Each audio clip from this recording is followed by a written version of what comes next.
Hey everyone, in this video we will be taking a look at the Transcend DrivePro 200 dashcam. It is a bit of a mid-range dashcam. It's not dirt cheap, but at the same time it's not very expensive either. I purchased it from Kogan.com for 150 Australian dollars, which is pretty reasonably priced. I decided to purchase this dashcam for a few reasons. The first reason being the inbuilt Wi-Fi connectivity.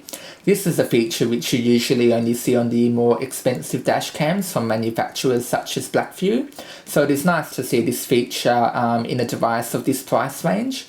The second reason why I purchased it is it has a pretty nice and large LCD screen, and the graphical user interface is also pretty easy to navigate based on what I have seen and heard. And the third reason why I purchased it is the full HD video recording. You really shouldn't purchase a dashcam which records in a resolution any lower than full HD in 2015. So this is what the front of the box looks like. It mentions full HD recording in the top right hand corner.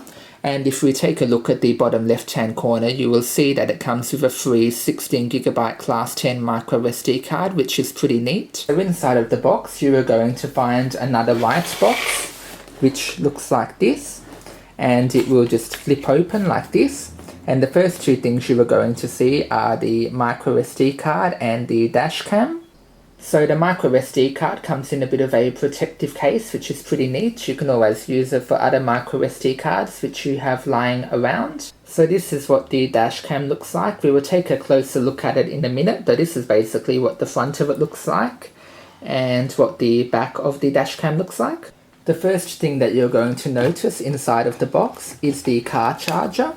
And it has a very long cable, which is pretty good because you're obviously going to have to store that in a discreet way around your dashboard. Also inside of the box we have the suction mount.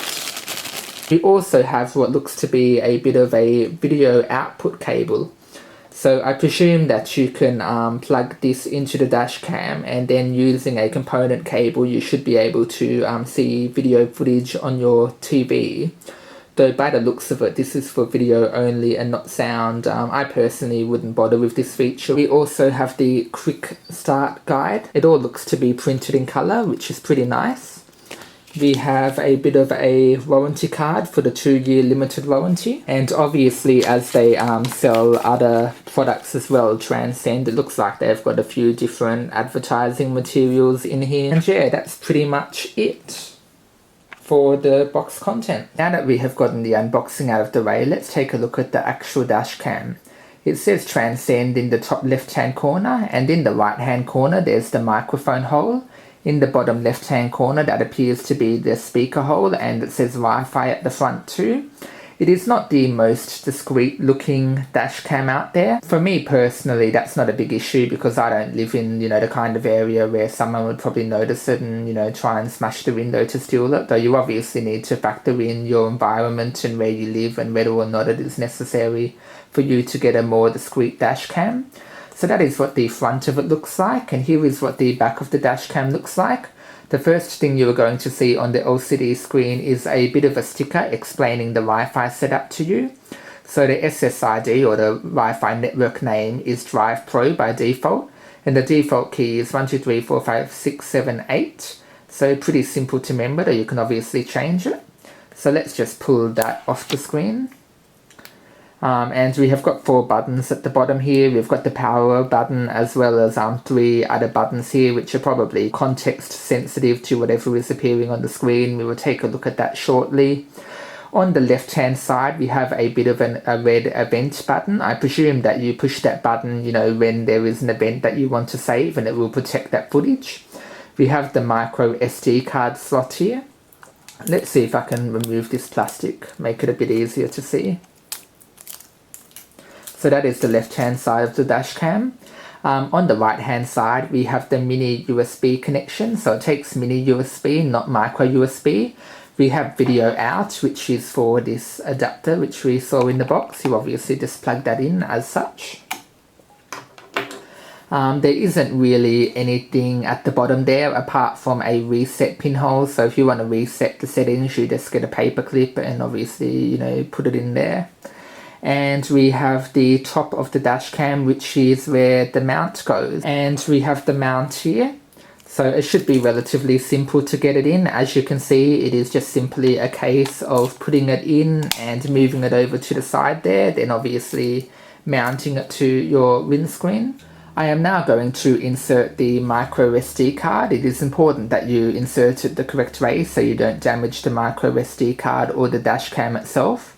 Taking a look at the picture here, it looks like you insert it with the text on the card facing up, obviously with the actual dash cam itself facing up.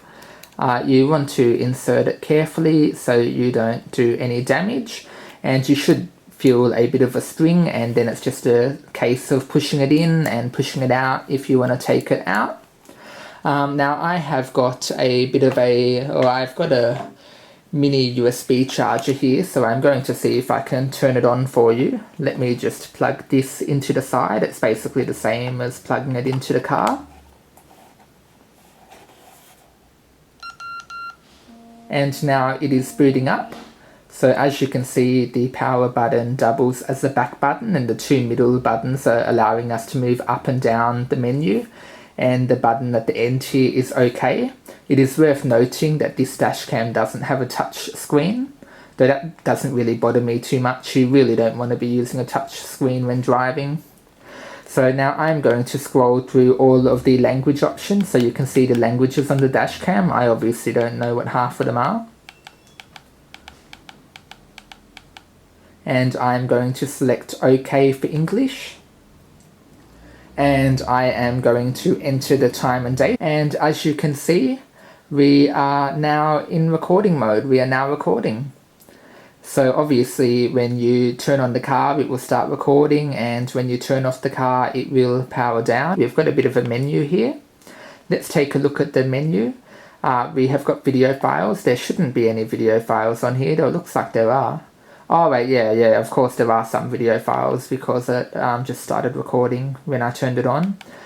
We shouldn't have any protected files. And if we take a look at this other menu here, it appears to be a settings menu. We have got a resolution option. I wouldn't recommend taking it off 1080p 30 frames per second. I wouldn't recommend putting it on 720p HD. We've got exposure settings. I'm just going to leave this on 0. We've got video length, 1 minute, 3 minutes and 5 minutes.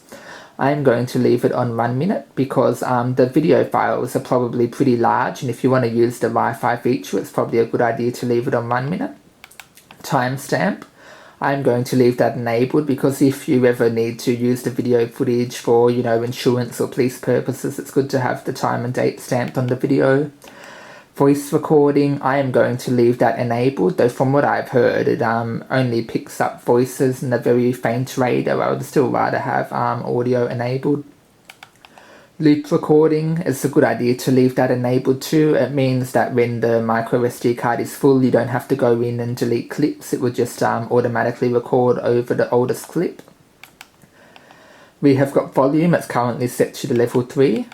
Next we have the G sensor setting, and it's set to low by default. So basically if you suddenly stop the car or you're in a crash, it will automatically protect that video footage, I believe. I will keep it on low for now.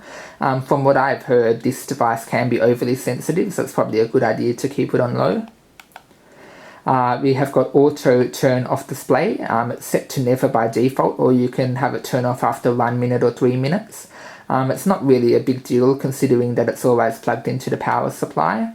We've got date and time settings, so that's of course already set. We have got date/time format, so by default it is year, month, day and 24-hour time. I will just leave it set to that for now.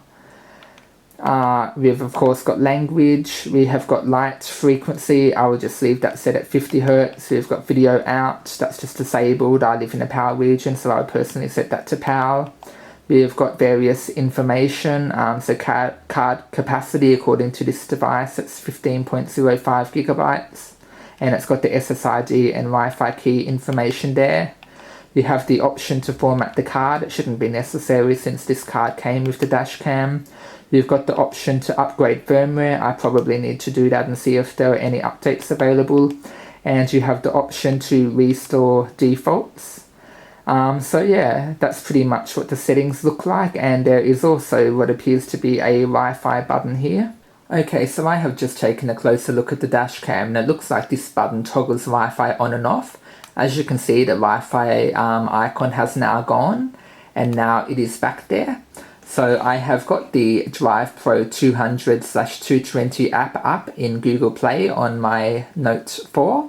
So I am now going to install this app and show you how this process works and how involved it is.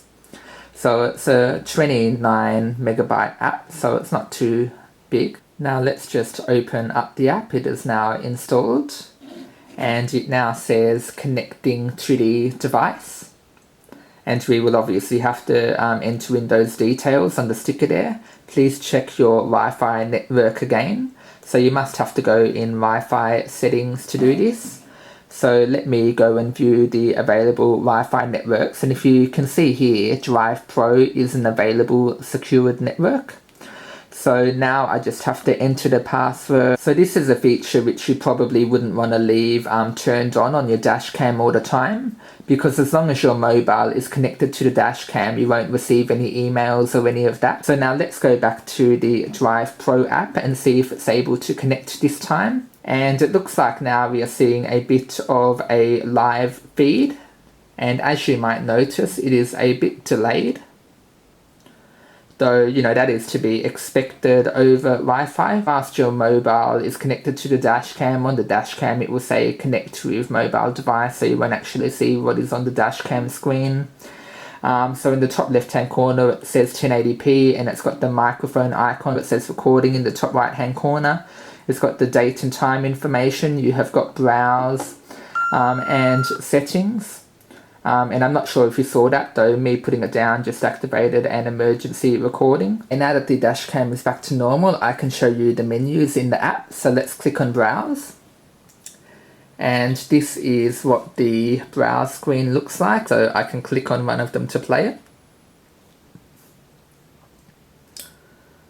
And obviously I'm not recording anything too interesting there, though the video footage is playing and you can see the watermark in the bottom left hand corner. And if we take a look at the bottom here, it looks like we have recorded footage, and it looks like in the other corner we have the protected files.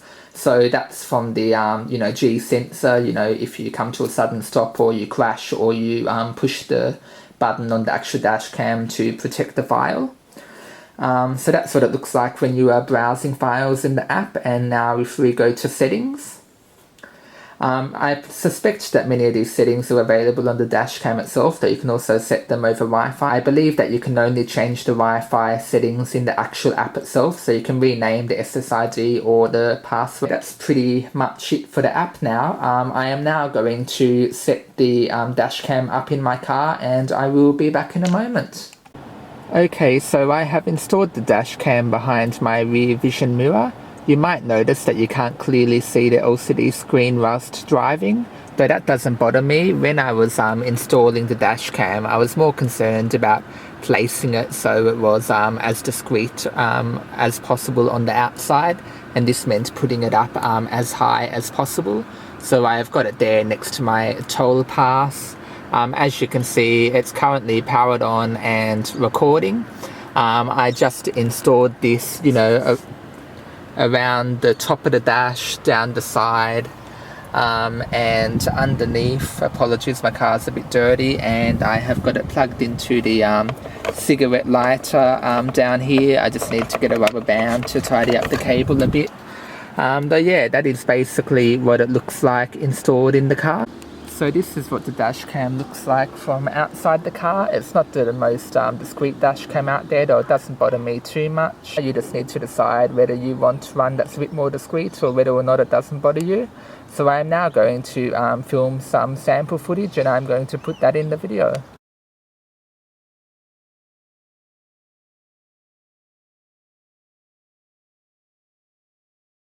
Okay, so I am currently going for a drive to the shops, and I'm talking so that you can hear how well the dash cam picks up audio. So it is currently 4:30 p.m. on a Monday afternoon. I am going about 70 kilometers an hour. As you can see, the sky is pretty clear apart from a few clouds, so it shouldn't have any issues picking up the speed signs or number plates on other cars. So I'm going to get a bit close to this car and we will see whether or not it is able to pick up the number plate of the car in front of me or the car to the right. So it should be picking up that number plate without any issues. I will have to review the footage when I get home. 97.3 traffic. Good afternoon, a breakdown Wickham Street, the Valley. It's in the outbound left lane after Gibbs Street. Also got an accident switch service road near Collinsvale Street of Rockley, and a multi-vehicle pile-up which has happened through Kettering, causing slight delays for Gippy Road outbound, just heading up to Kettering Park Road. Left lane blocked with that. Big delays for the Western Freeway out to Victory Park at the Ipswich motorway, heavy from Rockley out to Oxley. We're seeing delays still for the M1 southbound. Firstly, as you make your way through Greenslopes, again down through Avon Plains, and a radar for Buckley Road through Birmingham. Okay, so this is what the dash cam audio sounds like when the radio is turned all the way up. So you should get a good idea as to whether or not you will be able to hear talking when the radio is turned on. It's time to Coles Fresh your chicken. Coles Fresh, RSPCA approved chicken breast fillets. Large pack, down to just $9 a kilo. That's Coles Fresh. Get on board. Juicy and cake. Yeah, please reserve me one seat on the bandwagon. A friend of mine texted me, Stormers, as if he'd followed the Melbourne Storm through the entire time. Well, thunderstorms have done it again, haven't they? I was like, mate, come on. It's September. We're never in the league, and this is it. This is what happens. 13 10 60. Would you like to reserve a spot for someone you know on the bandwagon, or would you nominate yourself for the bandwagon? 13, 10, 60. Hamish, Reserve a seat. Buy a seat for someone you know. Seats are free. Hamish, drive you home.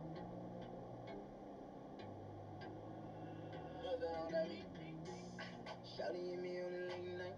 Got a man, got me thinking Shawty ain't right. She said she ain't about the creep life, but all she wanna do is take pipe. Okay, so it is just after 6 p.m. It's starting to get darker now. As you can see, it's still pretty light outside. It's starting to get darker. All the street lights are on. All the cars have their headlights on. So this should give you a good indication of how the dash cam handles itself at night time. So I'm going to try and get up a bit closer to this car in front of me so you can see how easy it is to read the number plate. And also take a look at the car on the left there and see if you are able to read that number plate as well. I'm unable to tell whilst driving. I need to have a look at the video footage when I get home.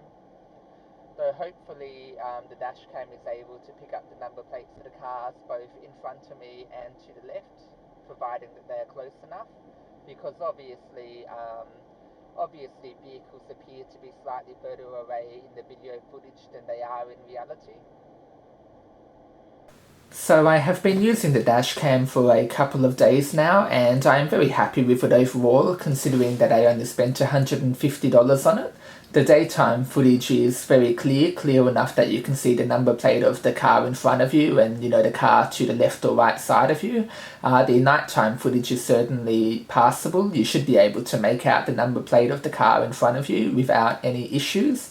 In terms of accessing the files on the dash cam, I find the easiest way to do this is to remove the micro SD card from the side of the dash cam, to put it in an SD adapter, then put it into your computer. Then you can just access the file system pretty easily.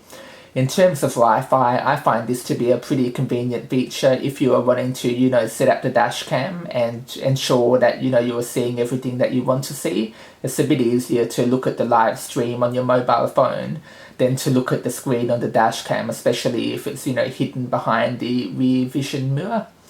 So that's pretty much it for this video really. I would definitely highly recommend this dash cam if you're looking to spend around $150. If you have any questions, then of course feel free to ask me in the comment section below and I will do my best to answer them. If you enjoyed watching this video, please click the like button, and if you want to see more videos like this in the future, then be sure to subscribe, and thanks for watching.